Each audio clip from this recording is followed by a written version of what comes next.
This is how I went from international cheese salesman to fantasy author. My first job was as an international cheese salesman. It was kind of a dream job in many ways. Work would start at 7 a.m. bright and early, and I'd have a platter of cheese waiting on my desk often, waiting for me to taste and give my thoughts back to the recipe team and say which clients I thought would be good for around the world, which was great. But yeah, long working hours. So I'd get home about 7 p.m. and then work into the evening until bed. And the only time that my tired, stressed brain had time to think was during my 1 hour commute. And I was driving through the Cheshire countryside to where the cheese factory was and my office. My imagination would just roam free.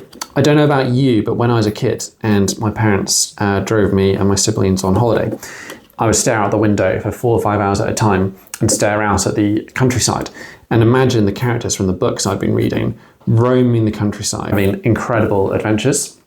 And by the time I got to the holiday destination, a whole film had played out in my head. And I found this happening as an adult, working this insane job. And eventually I left the job. And by then, this whole novel came to life in my head.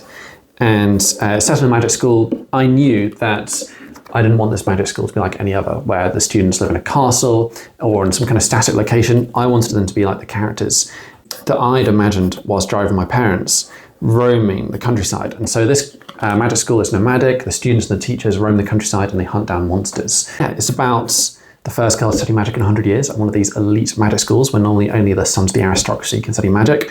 And of course, there are all sorts of problems that are entailed with that, which are explored in the novel. You can pick it up on Amazon, or even better, the No Shelf Control book club run by Sean, I'll tag him, for their December book box. So you can get it as a gorgeous book box delivery if you want to check it out.